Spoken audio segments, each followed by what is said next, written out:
মাঙ্গলিক হওয়া আশীর্বাদ নাকি অভিশাপ?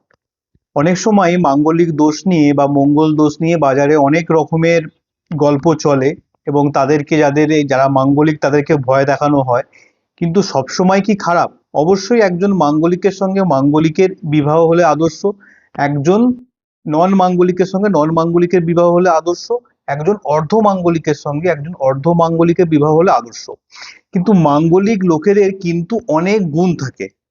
এই গুণগুলো অনেক সময় যারা মাঙ্গলিক নয় তাদের মধ্যে আমরা দেখতে পাই না। মাঙ্গলিক যারা ব্যক্তি হয় তাদের এনার্জি লেভেল অনেক সময় অনেক বেশি হয়, এদের সেক্সুয়াল ড্রাইভও অনেক বেশি হয়, এরা অনেক সময় খুব সহজে রেগে যায়, আর এরা কিন্তু খুব অ্যাম্বিশাস হয়। অর্থাৎ যারা মাঙ্গলিক নয় তারা হয়তো 20,000, 30,000, 50,000 টাকায় মাসে সন্তুষ্ট হয়ে যেতে পারে, কিন্তু যে মাঙ্গলিক তার কিন্তু মাসে লক্ষ লক্ষ টাকা চাই, সম্ভব হলে আরো বেশি। অর্থাৎ এরা খুব অ্যাম্বিশাস হয়, সহজেই খুব ফ্রাস্ট্রেটেড হয়ে যায়, সহজেই খুব রেগে যায়, এদের এনার্জি রাগ অনেক বেশি হয়।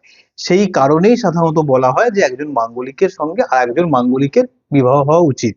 কিন্তু মাঙ্গলিক মানেই অভিশপ্ত নয়, বরং অনেক ক্ষেত্রেই মাঙ্গলিকরাই জীবনে অনেক বেশিভাবে সফল হতে পারে, কারণ তাদেরকে মঙ্গলের এনার্জি ড্রাইভ করে।